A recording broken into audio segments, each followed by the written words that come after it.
Okay. Hey, what's up? So I'm holding a free training and I'd love for you to be there. And guess what? It's actually live. I'm going to show you how. నమస్కారం. Vegetarian TV ప్రేక్షకులందరికీ ఆత్మీయ ఆహ్వానం. శాకాహార జగత్ సంకల్పంతో 1000 రోజుల అహింస ధ్యాన మహాయజ్ఞాన్ని ఈ వెజిటేరియన్ టీవీ ద్వారా మనం నిర్వహించుకుంటున్నాము.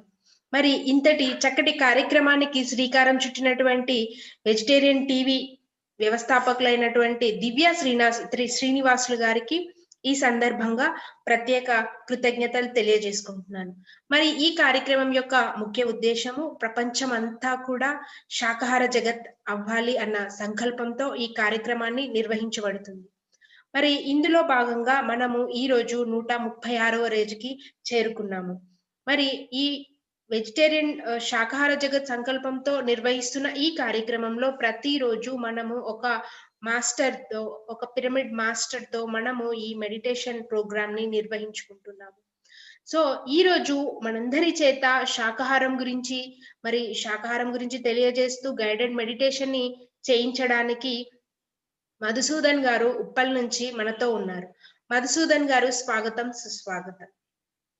మధుసూదన్ గారు మరి 2008లో ధ్యానం చేయడం ప్రారంభించారు. మరి అప్పటి నుంచి ఇప్పటి వరకు మధుసూదన్ గారు ఎన్నో కార్యక్రమాలను నిర్వహిస్తూ ఎంతో మందికి ధ్యానము, ఆత్మజ్ఞానాన్ని అందించడం జరిగింది. మరి ఎన్నో శాకాహార ర్యాలీలను కూడా చేయడం జరిగింది. మరి మధుసూదన్ గారు ఈ రోజు మనందరి చేత శాకాహారం గురించి తెలియజేస్తూ గైడెడ్ మెడిటేషన్ ని చెప్తారు. సో మధుసూదన్ గారు, వెల్కమ్. నమస్తే మేడం. కార్యక్రమాన్ని ప్రారంభించుకునే ముందు గురుగారు బ్రహ్మర్షి పితామహ పత్రిజ్ గారు వారికి ఒక్కసారి ధన్యవాదాలు తెలుపుకుంటూ, మరి నాకు జ్ఞాని బోధించిన గురువులు బ్రహ్మర్షి తటవర్తి వీరరావు గారు, బ్రహ్మ విద్వరిష్ట తటవర్తి రాజలక్ష్మి మేడం దంపతులు, వారికి కూడా ధన్యవాదాలు తెలుపుకుంటూ, మరియు ఈరోజు ఈ జూమ్ కార్యక్రమాన్ని నిర్వహిస్తున్నటువంటి వెజిటేరియన్స్ టీవీ ద్వారా ఈ కార్యక్రమాన్ని నిర్వహిస్తున్నటువంటి ముఖ్యంగా వెజిటేరియన్స్ టీవీ స్థాపకులు దివ్య ఆచార్య శ్రీనివాస్ గారి దంపతులకు, అలాగే ఈ కార్యక్రమం నిర్వహిస్తున్నటువంటి నిర్వాహకులకు, ఈ కార్యక్రమాన్ని వెజిటేరియన్స్ టీవీ ద్వారా చూస్తున్న ప్రేక్షకులందరికీ నా హృదయపూర్వక నమస్కారాలు. నా పేరు మధుసూదన్. నేను హైదరాబాద్ ఉప్పల్లో ఉండడం జరుగుతుంది. నాది నా జిల్లా మక్తల్ మండలం, నారాయణపేటలోని మక్తల్ మండలం, అనుగొండ గ్రామం. మరి నాకు ఈ ధ్యానం 2008వ సంవత్సరంలో మా అన్నయ్య ద్వారా పరిచయం అవడం జరిగింది. 2009లో మొదటిసారి బ్రహ్మర్షి పత్రి గారిని కలుసుకోవడం జరిగింది. మరి మొదటిసారి మా అన్నయ్య ద్వారా ధ్యానం తెలుసుకున్నప్పుడు అప్పుడే నేను మాంసాహారం నుంచి శాకాహారిగా మారిపోవడం జరిగింది మా అన్నయ్య చెప్పడం ద్వారా. సో మరి అప్పటి నుంచి నేను శాకాహారిగా ఉంటూ ధ్యానం చేస్తూ ధ్యానం వల్ల కలిగే లాభాలను ఎన్నో పొందడం జరిగింది. మరి ఈరోజు శాకాహారానికి సంబంధించి శాకాహార జగత్ సంకల్పం ఏదైతే జగద్గురు బ్రహ్మర్షి పితామహ గారి శాకాహార జగత్ సంకల్పం ఏదైతుందో ఆ సంకల్పంలో భాగంగా 1000 రోజుల పాటు నిర్వహిస్తున్న ఈ కార్యక్రమంలో 136 రోజు మరి మాట్లాడడానికి అవకాశం కల్పినటువంటి మరి ఆచార్య దివ్య శ్రీనివాస్ దంపతులు మరొకసారి ధన్యవాదాలు తెలుపుకుంటూ, కొన్ని విషయాలు ఈరోజు ఎందుకు మనం శాకాహారం తీసుకోవాలి అనే విషయాల గురించి కొన్ని తెలుసుకొని మనం ధ్యానం చేసుకుందాం. శాకాహారమే ఎందుకు తీసుకోవాలి అనే విషయాల గురించి. ఎందుకంటే వెజిటేరియన్స్ టీవీ యొక్క కింద కొటేషన్ ఏముంటుందంటే లివ్ అండ్ లెట్ లివ్ అనే మోటోతో కింద వెజిటేరియన్స్ టీవీ నడుస్తుంది. కాబట్టి అంటే జీవించు జీవించనివ్వు అనే వర్ధమాన మహావీరుని యొక్క సందేశంతో మరి వారి కార్యక్రమాన్ని చేపట్టి దివ్య శ్రీనివాస్ ఆచార్య శ్రీనివాస్ దంపతులు భారతదేశ వ్యాప్తంగా ఎన్నో రాష్ట్రాల్లో వాళ్ళు విశేషంగా శాఖాహార ర్యాలీలు చేయడం జరిగింది. అలా ప్రతి ఒక్క మాస్టర్ కూడా పత్రి గారి యొక్క సంకల్పంలో ఎంతో అద్భుతంగా విశేషంగా తమ కృషి చేస్తున్నారు. పత్రి సార్ కానీ, అలాగే తటవర్తి వీరరావుల సార్ కానీ, మిగతా మాస్టర్స్ అందరూ కూడా. సో ఇక్కడ ముఖ్యంగా పత్రి సార్ చెప్తుంటాడు, ఆయన ధ్యాన జగత్ కంటే కూడా ఎక్కువ ప్రిఫరెన్స్ శాకాహారానికి ఇస్తాడు. అందుకే చెప్తుంటాడు పత్రి సారు, హింస చోడో హంస పకడో అని. అంటే ముందుగా ధ్యానం కంటే ముందు కూడా శాకాహారానికే ఎక్కువ ప్రిఫరెన్స్ ఇస్తాడు. ఎందుకంటే ఆయన లక్ష్యం ఏంటంటే భూమి మీద ధర్మాన్ని పునఃస్థాపితం చేయడం. అలా పునఃస్థాపితం చేయడానికి వచ్చిన అవతార పురుషుడు బ్రహ్మర్షి పితామహ గారు. మరి ఆ ధర్మం అంటే ఏంటంటే మనకు తెలుసు, అన్ని ధర్మాల్లోకెల్లా గొప్ప ధర్మం అహింసా ధర్మం అని. అలాగే అన్ని దానాల్లోకెల్లా గొప్ప దానం ఏంటంటే ప్రాణదానం అని. మరి ఆ ప్రాణదానం గురించి తెలుసుకోవాలంటే ఇప్పుడు శాకాహారం గురించి ప్రతి ఒక్కరు మనం తెలుసుకోవాలి. హింస అంటే అధర్మం అంటే హింస అని, హింస అంటే మాంసభక్షణ చేయడమే హింస అని. సో మనం ధర్మంలో ఉండాలంటే మాంసభక్షణ మానివేసి, జీవహింస మానివేసి శాకాహారం మాత్రమే మనం తీసుకోవాలి. మరి ఎందుకు శాకాహారమే తీసుకోవాలంటే ఇక్కడ ముఖ్యంగా మనం ఎందరో మన మహానుభావులు కానీ, యోగులు, ఋషులు పూర్వం మన భారతదేశ సంప్రదాయంలో కానీ అందరూ ఏం చెప్పారంటే శాకాహారం గురించి చెప్పడం జరిగింది. దేవుళ్ళందరూ కూడా శాకాహారులే.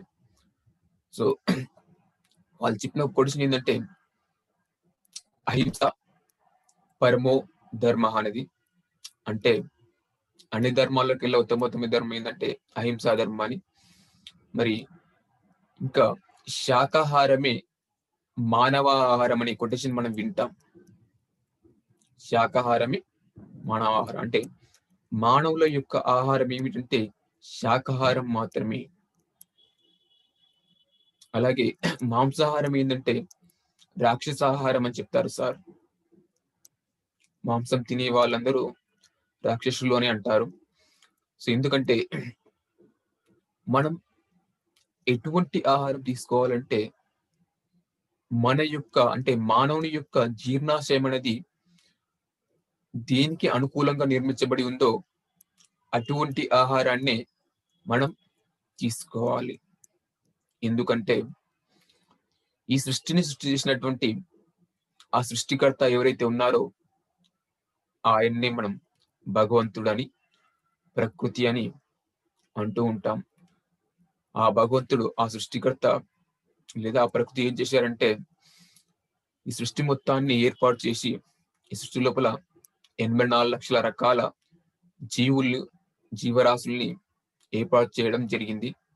వాటిని ఎప్పుడైతే ఏర్పాటు చేశారో వాటికి కావలసినటువంటి పంచభూతాల్ని కానీ, సస్యాల్ని కానీ అన్ని ఆ సృష్టికర్త అంటే ఆ ప్రకృతి ఏర్పాటు చేయడం జరిగింది.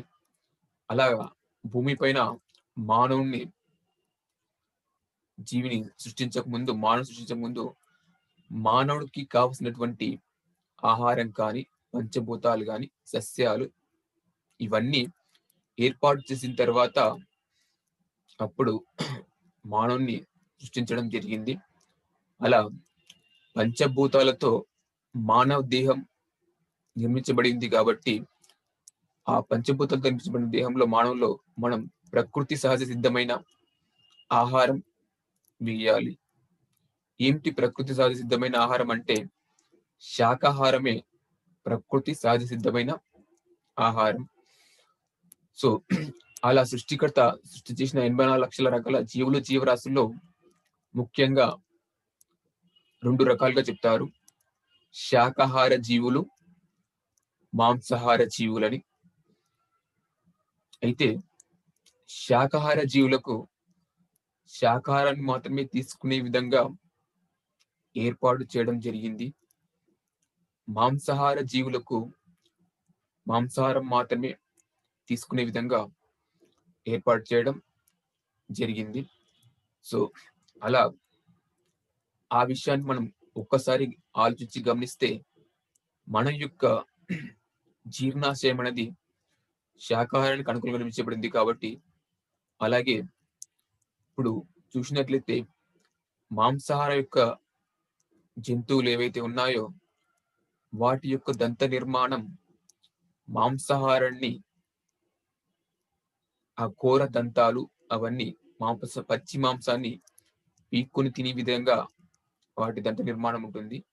శాకాహార జీవుల యొక్క దంత నిర్మాణం శాకాహారాన్ని తినడానికి అనుకూలంగా ఉంటుంది. అలాగే మాంసాహార జీవులు ఏం చేస్తాయంటే ఎటువంటి ఆయుధాన్ని ఉపయోగించకుండా అవి ఒక జంతువును వేటాడి చంపగలుగుతాయి. సో అలాగే మాంసాహార జీవుల్లో, శాకాహార జీవుల్లో వాటి జీర్ణాశయ విధానం కానీ, దంత నిర్మాణం కానీ, వాటి కోర దంతాలు కానీ, గోళ్ళు కానీ ఆ నిర్మాణాన్ని మనం గమనించినట్లయితే మనకు అర్థమవుతుంది మనం ఎటువంటి ఆహారం మనం తీసుకోవాలనే విషయాన్ని గురించి. సో అలాగే మాంసాహార జీవుల యొక్క జీర్ణాశయంలో యాసిడ్స్, హైడ్రోక్లోరిక్ యాసిడ్ ఆమ్లాలు ఎక్కువగా ఉంటాయి. అలాగే ఈ విధంగా మనం గమనించినట్లయితే మాంసాహార జంతువులు ఏం చేస్తాయంటే కేవలం మాంసాహారాన్ని మాత్రమే తీసుకుంటాయి. సింహము గాని, పులి గాని ఇటువంటివి. శాకాహార జీవులైనటువంటి ఏనుగు కాని, ఆవు కాని, మేక, గొర్రె, మానవుడు ఇవి శాకాహారం మాత్రమే శాకాహార జీవులు తీసుకుంటాయి. సో మాంసాహారం దొరక్కపోతే ఆకలితో చావనైనా చేస్తాయి కానీ శాకాహారం తినవు మాంసాహార జీవులు. అంటే అవి ప్రకృతి సహజంగా జీవిస్తున్నాయి. మాంసాహార జీవులైనటువంటి సింహము, పులి అవన్నీ కూడా ప్రకృతి సహజంగా, అంటే భగవంతుడు వాటికి ఏ ఆహారాన్ని నిర్దేశించాడో ఆహారం మాత్రమే తీసుకుంటున్నాయి. అలాగే శాకాహార జీవులైనటువంటి కుందేలు గాని, ఏనుగు గాని, ఆవు గాని ఇవి ఏం చేస్తున్నాయంటే భగవంతుడు వాటికి నిర్దేశించినటువంటి శాకాహారాన్ని మాత్రమే అవి తీసుకొని హాయిగా, ఆరోగ్యంగా, ఆనందంగా జీవిస్తున్నాయి. సో మనం కూడా మన జీర్ణాశయం కూడా శాకాహారానికి అనుకూలంగా నిర్మించబడింది కాబట్టి శాకాహారాన్ని, అంటే భగవంతుడు నిర్దేశించిన ఆహారాన్ని మనం, ప్రకృతి నిర్దేశించిన ఆహారాన్ని మనం తీసుకోవాలి. లేకపోతే అంటే ప్రకృతి విరుద్ధంగా మనం ప్రవర్తిస్తే దానివల్ల మనం ఎన్నో నష్టాల్ని మనం పొందడం జరుగుతుంది. కాబట్టి ఈ విషయాన్ని మనం గమనించుకొని మనం శాకాహారాన్ని మాత్రమే తీసుకోవాలి. ఇందులోనూ ఇంకా కొంతమంది ఏం చేస్తారంటే కోడిగుడ్లు కూడా శాకాహారం అని అంటుంటారు. కానీ కోడిగుడ్లు శాకాహారం కాదు, కోడిగుడ్లు కూడా మాంసాహారం కిందికి వస్తాయి. కాబట్టి కోడిగుడ్డు కూడా మనం తినకూడదు. ఇంకా కొంతమంది శాకాహారంలో మరి జీవహింస చేయకూడదు, ఏ జీవిని హింసించకూడదు అని చెప్తూ ఉంటే కొంతమంది చెప్తారు ఏమిటంటే మరి ఆకుకూరల్లో, అంటే కూరగాయల్లో కూడా, ఆకుల్లో, తోటకూరలో, చెట్లలో ప్రాణం లేదా అని అంటుంటారు. అయితే ఇక్కడ నేను ఇప్పుడే చెప్పాను ఏంటంటే భగవంతుడు నిర్దేశించిన ఆహారం మనకు శాకాహారం కాబట్టి ఆకుకూరలు, కూరగాయలు ఇవి తినడం వల్ల మనకు ఎటువంటి నష్టం లేదు. అది ప్రకృతి విరుద్ధమైన ఆహారం కాదు, సహజ సిద్ధమైన ఆహారం కాబట్టి. ఇంకా చెప్పాలంటే మనకు భగవద్గీతలో చెప్పారు ఏమిటంటే పత్రం, పుష్పం, ఫలం, తోయం అని ఒక శ్లోకంలో మనకు చెప్పడం జరిగింది. అంటే భగవంతునికి భక్తితో పత్రం గాని, పుష్పం గాని, ఫలం గాని వీటిని సమర్పించొచ్చు అని చెబుతారు. సో కాబట్టి ఆ విధంగా ఆలోచించినా మనం శాకాహారమే మనం తీసుకోవాలి. మాంసాహారం మనం ఎట్టి పరిస్థితుల్లో తీసుకోకూడదు. కాబట్టి ప్రతి ఒక్కరూ ఈ విషయాన్ని మనం గమనించుకొని మాంసాహారం మాని శాకాహారులుగా జీవించాలి. ఎంతో మంది యోగులు, యోగి వేమన కానీ, వీరబ్రహ్మేంద్ర స్వామి కానీ మాంసాహారం వల్ల కలిగే నష్టాల గురించి వివరించారు. అలాగే శాకాహారం తీసుకుని ఉంటే వాటి వల్ల కలిగే లాభాల్ని, ఉపయోగాల్ని ఎన్నో చెప్పడం జరిగింది. యోగి వేమన గారు చెప్పడం జరిగింది, పక్షి జాతిని బట్టి పరగ హింసల పెట్టి కుక్షి నిండా కూరుటకున్ వండి తినేడి వాడు వస్త చెండాలుడని యోగి వేమన చెప్పడం జరిగింది. అంటే ఒక పక్షులను పట్టుకొని చంపి వాటిని వండుకొని తినడం అనేది ఒక క్రూర చర్య, ఒక హింసాత్మకమైన చర్య. సృష్టిలో మనకి ఏమిటంటే ఏది చేస్తే అదే మనం పొందుతాం. మనం ఆనందంగా ఉండాలనుకుంటాం, ఇతర జీవుల్ని ఆనందంగా జీవించనివ్వం. కానీ మనం ఆనందంగా ఉండాలంటే ఇతర జీవుల్ని అందరినీ ఆనందంగా జీవించనిస్తే మనం ఆనందంగా ఉంటాం. సో ఇంకా కొంతమంది ఏమిటంటే జీసస్ క్రైస్ట్ గాని, మహమ్మద్ ప్రవక్త గాని, వర్ధమాన మహావీరుడు గాని, గౌతమ బుద్ధుడు గాని, శ్రీకృష్ణ భగవానుడు గాని, యోగేశ్వర్లు అందరూ కూడా వాళ్ళు చెప్పింది అహింస గురించి, జీవహింస చేయకూడదనే విషయం. ఎందుకంటే జీవహింస అనేది మహాపాపం కాబట్టి ఆ మహాపాపం వల్ల మనం ఎన్నో నష్టాలు, కష్టాలు, రోగాలు అనుభవించవలసి వస్తుంది. కాబట్టి మనమందరం కూడా ఆ జీవహింస మానేయాలి ముందుగా. అందుకే ప్రతిసారి చెప్తారు, హింస చోడు హంస పకడు. మహాత్మా గాంధీ మార్గం ఏమిటంటే అహింసా మార్గం. ఆయన అహింస గురించి చెప్పడం జరిగింది. సో మనమందరం కూడా శాకాహారులుగా మారాలి. ముందు కోడిగుడ్డు సహా మాంసాహారం పూర్తిగా మానివేసేయాలి. శాకాహారులుగా మారి చక్కగా హాయిగా ఆరోగ్యంగా జీవిస్తూ శాకాహారానికి అనుకూలమైనటువంటి మన జీర్ణాశయంలో శాకాహారం వేయడం వల్ల మన జీర్ణాశయం చక్కగా పనిచేస్తుంది. అందులో మాంసాహారం వేస్తే మన జీర్ణాశయం త్వరగా పాడవుతుంది. ఇప్పుడు చూడండి, డీజిల్ తో నడిచే కారులో పెట్రోల్ పోస్తే ఏ విధంగా నష్టం కలుగుతుందో అలాగే ఆ కారు త్వరగా పాడుతుంది. అలాగే పెట్రోల్ తో నడిచే కారు లోపల డీజిల్ పోసినా అది కూడా త్వరగా పాడుతుంది. కాబట్టి మనమంతా ఈ విషయాన్ని గుర్తుంచుకొని ప్రతి ఒక్కరం కూడా శాకాహారులుగా మారడమే కాదు, అందరికీ ఈ విషయాన్ని చెప్పాలి. మానవుడు అంటే మాంసం తినే వాళ్ళు మానవులు కాదు, శాకాహారం తీసుకునే వాళ్ళే మానవుడు. అందుకే శాకాహారం అమృతాహారం, శాకాహారం మానవాహారం అని చెప్తారు. సో కాబట్టి మాంసం తింటే అది రాక్షస ఆహారం. మునుల యొక్క ఆహారం ఏంటంటే కంద మూలాలు, అవి వాళ్ళు తీసుకొని మునులు జీవిస్తారు. దేవతల యొక్క ఆహారం ఏంటంటే శ్వాసాహారం అని చెప్తారు. అంటే వాళ్ళు ఎక్కువగా ధ్యానం చేస్తూ ఉంటారని. సో అలా మనం శాకాహారాన్ని తీసుకుంటూ ప్రతి ఒక్కరం తీసుకోవడమే కాదు, అందరికీ ఈ శాకాహారం యొక్క ముఖ్యమైన విషయాలు చెప్తూ, ప్రాముఖ్యతను చెప్తూ, దీనివల్ల కలిగే నష్టాల గురించి వివరిస్తూ, మాంసాహారం తినడం వల్ల కలిగే నష్టాల గురించి వివరిస్తూ ప్రతి ఒక్కరిని శాకాహారులుగా మార్చడం కోసం ప్రయత్నం చేస్తున్నటువంటి ఈ గొప్ప వెజిటేరియన్స్ టీవీ మాస్టర్స్ అందరికి కూడా, అలాగే పత్రిక గారికి మరొకసారి ధన్యవాదాలు తెలుపుకుంటూ, ఇప్పుడు మనం కాసేపు ధ్యానం చేద్దాం. కొన్ని విషయాలు మనం శాకాహారం గురించి మనం తెలుసుకున్నాం కాబట్టి కాసేపు మనం ధ్యానం చేద్దాం. సో ఎవరైనా కొత్త వాళ్ళు ఉంటే హాయిగా కూర్చొని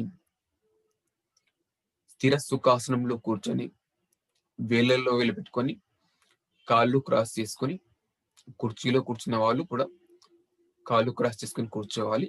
కళ్ళజోడు ఉన్న వాళ్ళు తీసి పక్కన పెట్టుకుని వేలలో పెట్టుకుని కళ్ళు రెండు మూసుకొని కూర్చోవాలి. కళ్ళు రెండు మూసుకొని కూర్చొని సహజంగా జరిగే ఉచ్ఛ్వాస నిశ్వాసను గమనిస్తూ కూర్చుందాం. నోట్ లోపల ఏ నామాన్ని గాని మంత్రాన్ని గాని జపించరాదు. ఏ రూపాన్ని ఊహించుకోరాదు. సహజంగా జరిగే ఉచ్ఛ్వాస నిశ్వాసను గమనిస్తూ కూర్చుందాం. ధ్యానం అంటే శ్వాస మీద ధ్యాస ద్వారా మనస్సును ఆలోచన రహిత స్థితిలో ఉంచడం. హాయిగా కూర్చుందాం. స్థిర సుఖాసనం. నోటిలోని మౌనం, మనసులోని శూన్యం, దాని పేరు ధ్యానం. ఒక 15 నిమిషాలు ఎవ్వరు కళ్ళు తెరవద్దు. నిశ్శబ్దంలో ఉండి మన లోపలికి మనం ప్రయాణం చేద్దాం.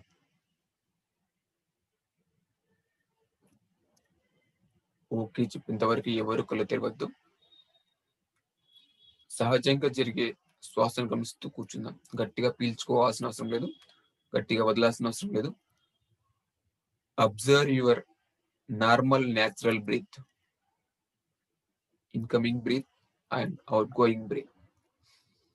Just be with your breath. अपने सांस पर ध्यान रखो, आते जाते सांस पर. कोई भी आंखें ना खोले, ఎవరు కళ్ళు తెరవద్దు. Just be with your breath.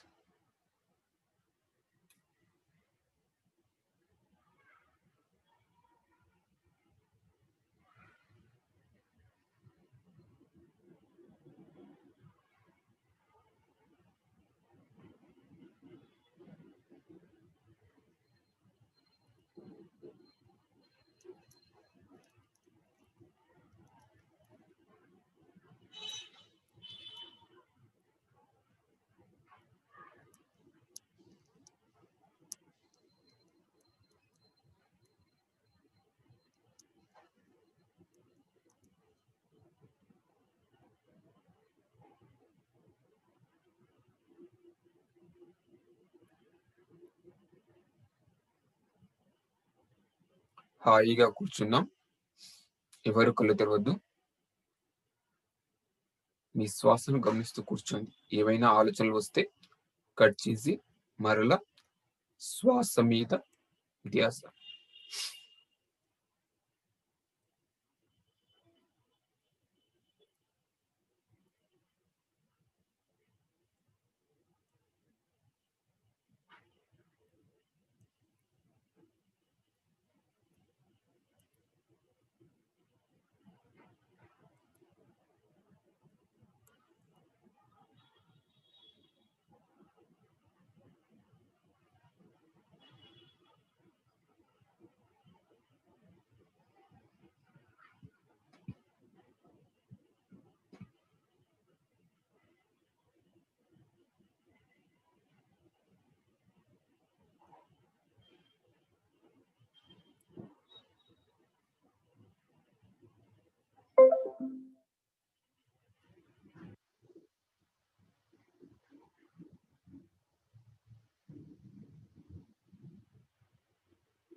ఎవ్వరు కళ్ళు తెరవద్దు. Just be with your breath.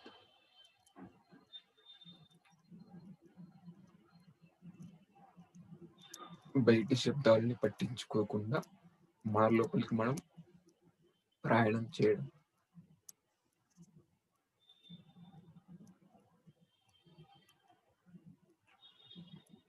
ఇంకొక 10 నిమిషాలు మాత్రమే నిశ్శబ్దంలో కూర్చుందాం. మనసును మౌనం చేద్దాం.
Meditation means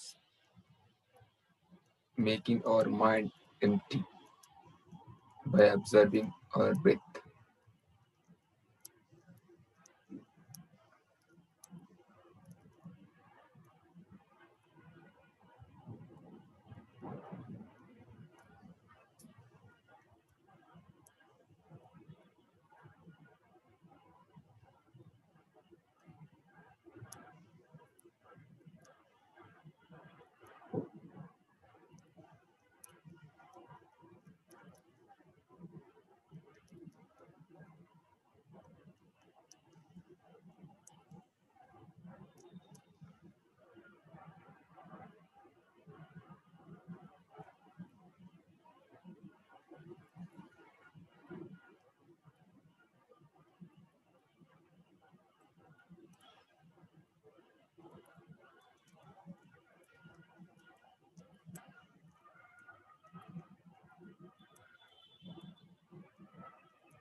హాయిగా కూర్చుందాం.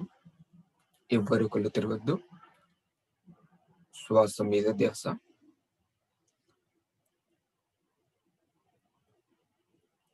The real things that are received and given in silence only అని మెహర్ బాబా చెప్పారు.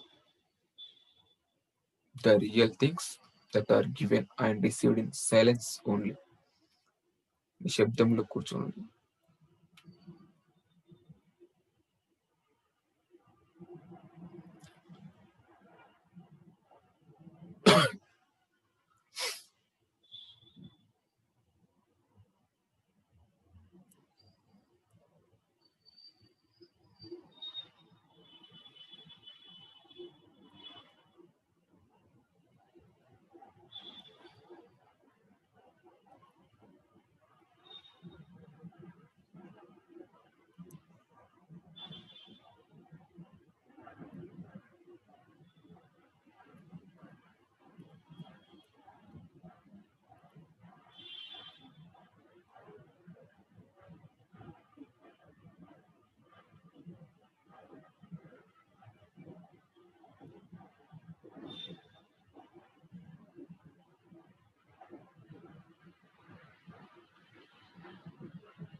Last 5 minutes only.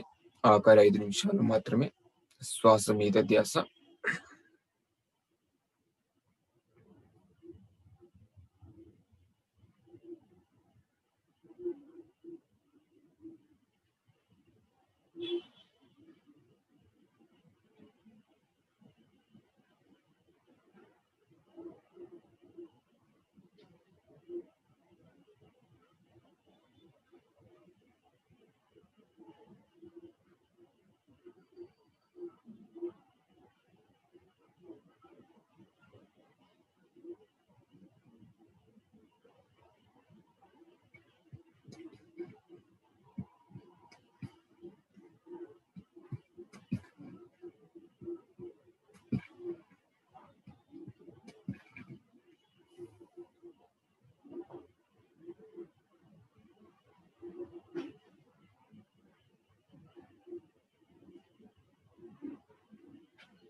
Last 1 minute, ఆఖరి ఒక్క నిమిషం హాయిగా కూర్చుందాం.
ఓకే ఫ్రెండ్స్, కళ్ళు తెరవకుండా మెల్లగా మీరు 2 చేతులు విడదీసి కళ్ళ మీద ఉంచుకోండి. ఒక 5 seconds.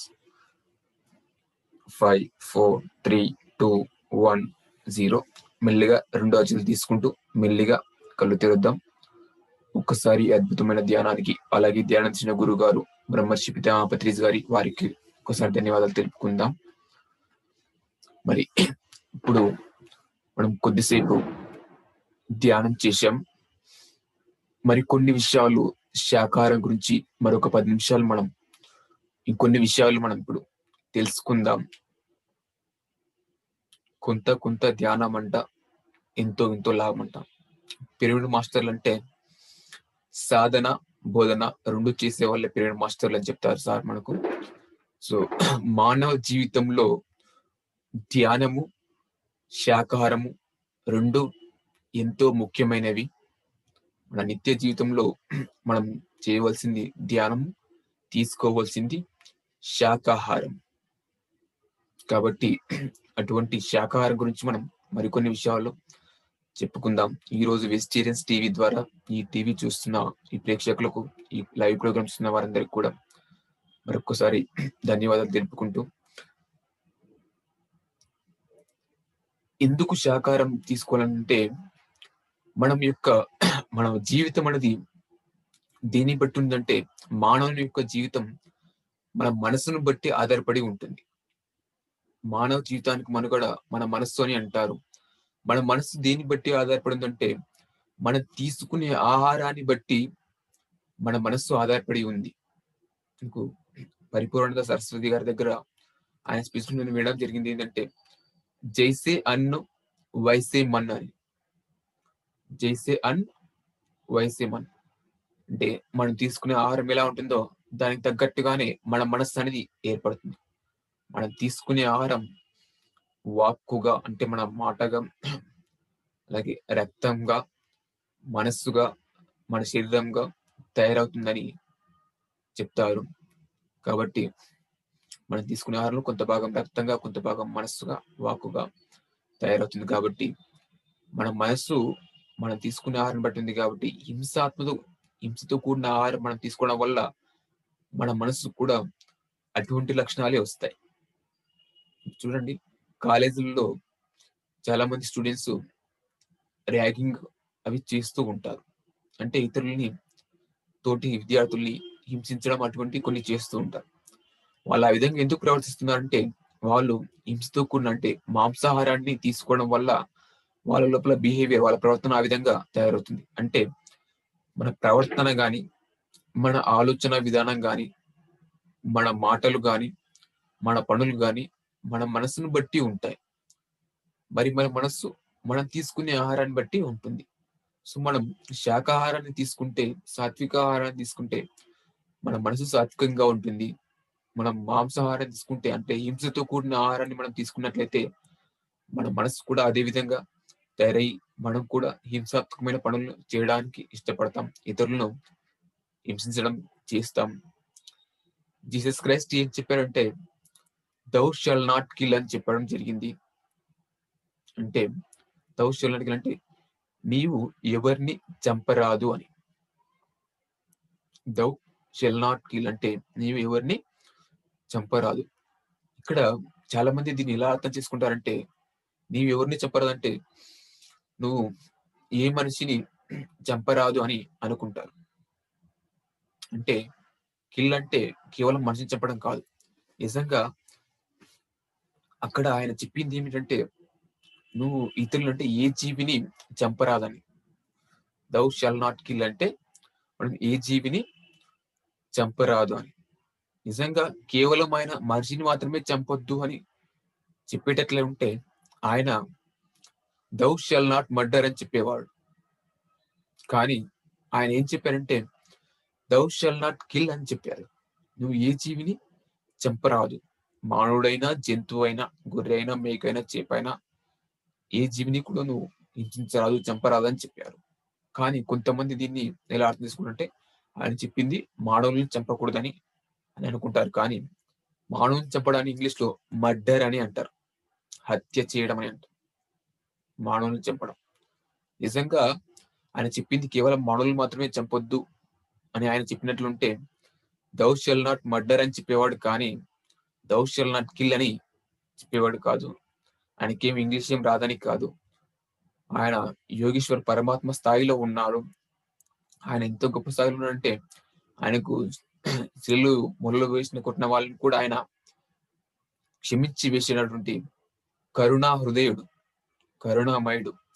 అంతటి గొప్పటి కరుణ ఎలా వస్తుందంటే, ఆ దయ, ఆ జాలి, అవన్నీ సాత్వికమైనటువంటి శాకాహారం తీసుకొని ధ్యానం చేయడం వల్ల ఒక పరమాత్మ స్థాయికి ఎదిగినాడు కాబట్టి ఆయనలో అటువంటి లక్షణాలు ఉన్నాయి.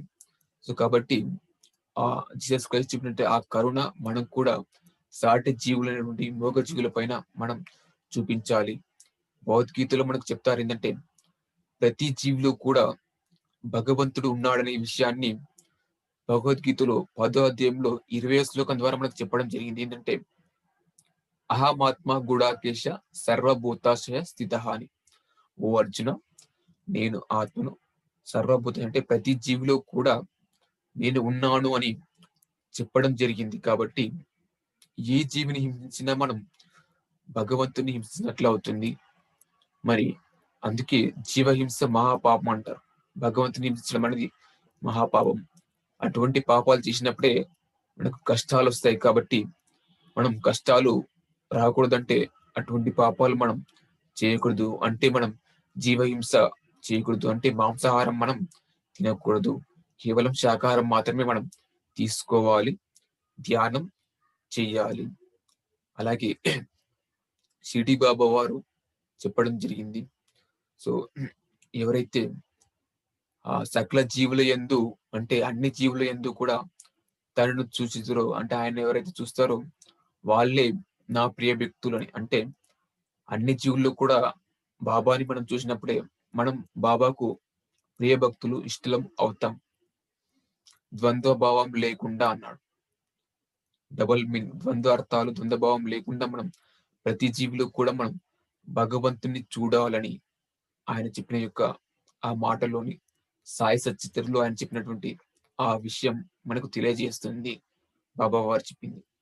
సో ఆయన ఆ సాయి చిత్రంలో ఎన్నో ఎగ్జాంపుల్స్, ఒక గుర్రం సంబంధించి ఎగ్జాంపుల్ మనకు చెప్పడం జరిగింది.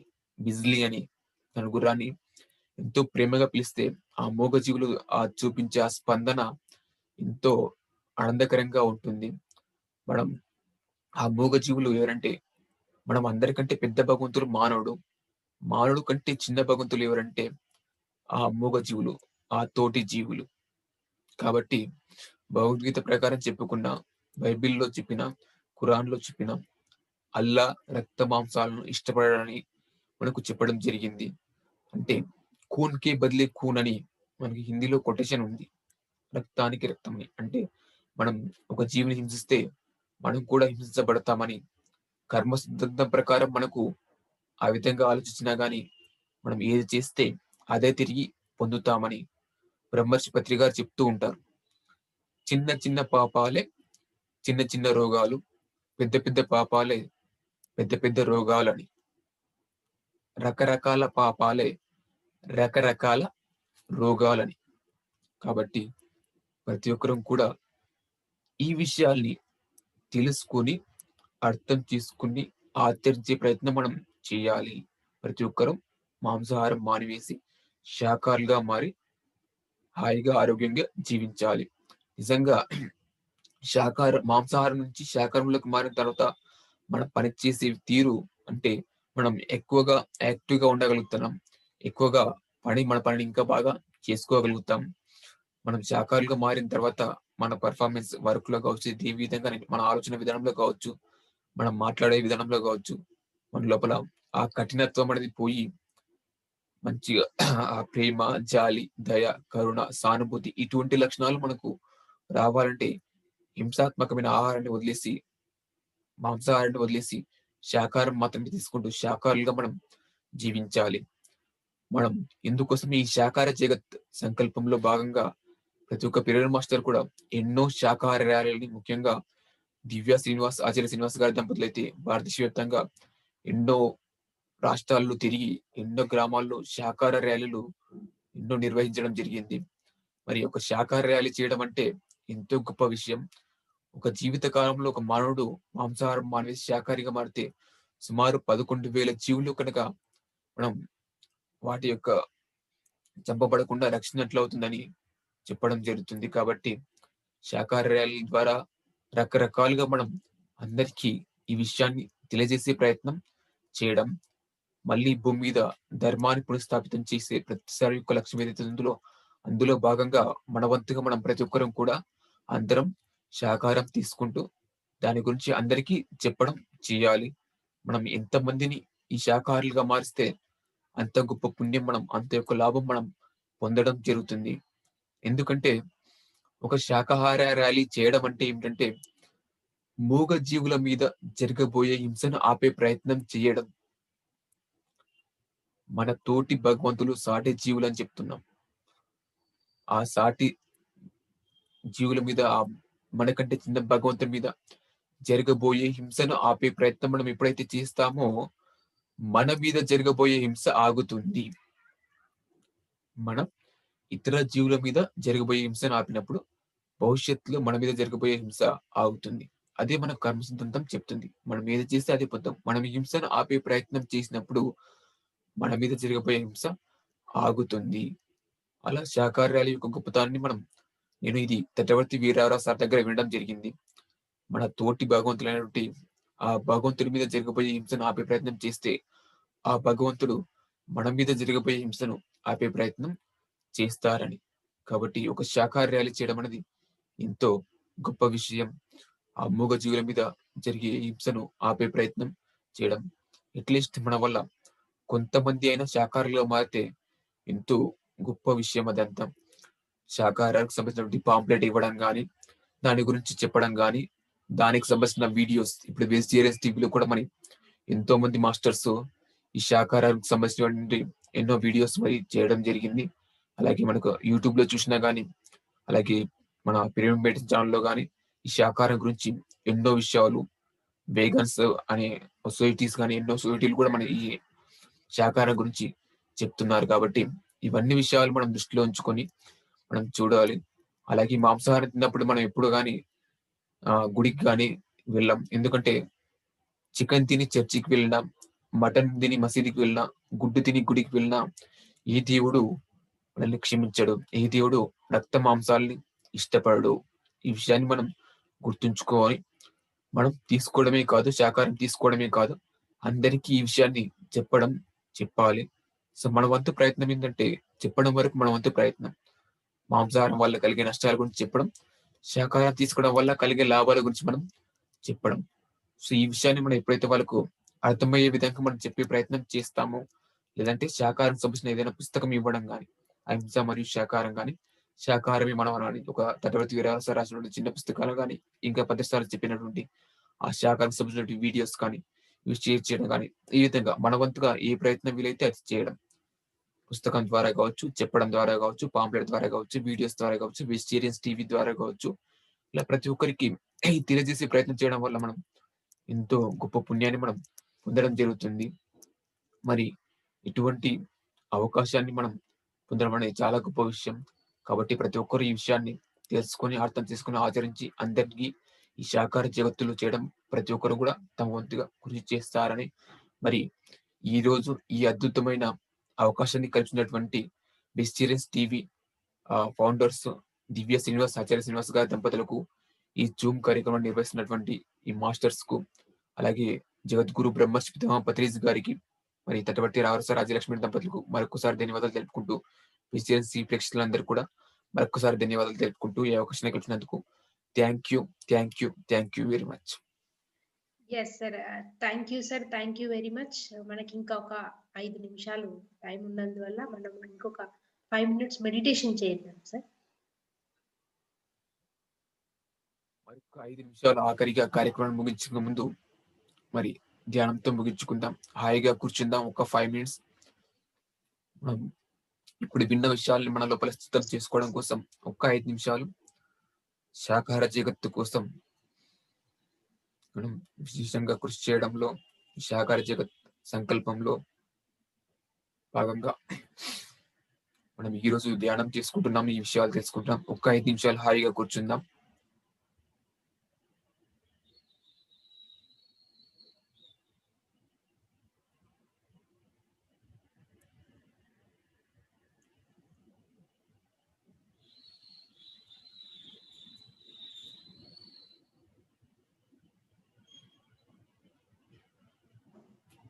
Only 5 minutes. Just be with your breath.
Be a vegetarian. Be a master. Shakahari Baba. Nobody have right to kill the animals. We don't have right to kill the animals.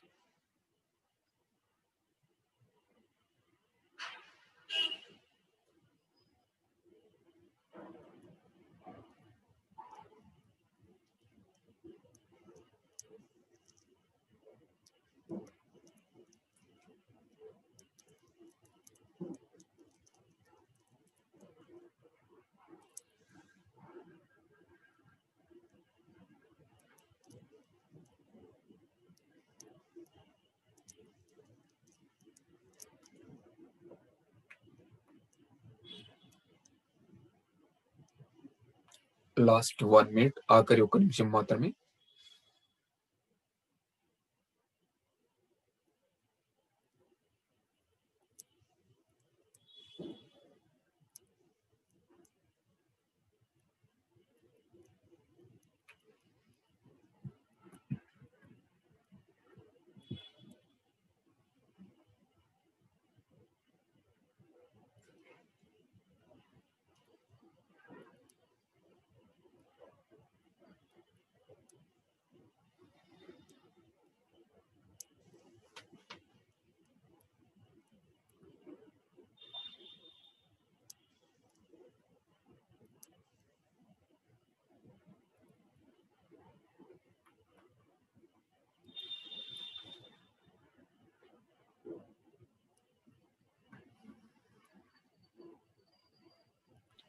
Okay friends, కళ్ళు తెరవకుండా మెల్లగా 2 చేతులు విడదీసి కళ్ళ మీద ఉంచుకుందాం.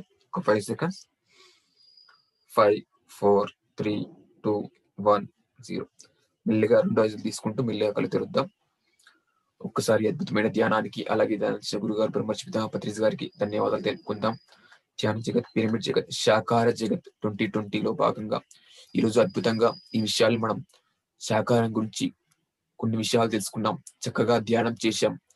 So ప్రతి ఒక్కరు కూడా ఈ విషయాలను అర్థం చేసుకోవాలి, ప్రతి ఒక్కరు ధ్యానం చేయాలి, శాకాహారమే తీసుకోవాలి. అందరికీ శాకాహారం గురించి చెప్పి శాకాహార జగత్తులో కృషి చేసినటువంటి వెజిటేరియన్ టీవీ వారందరికీ కూడా ప్రతి ఒక్కరు కూడా మన వద్ద మనం సహాయ సహకారాలు అందిస్తాం. Thank you very much.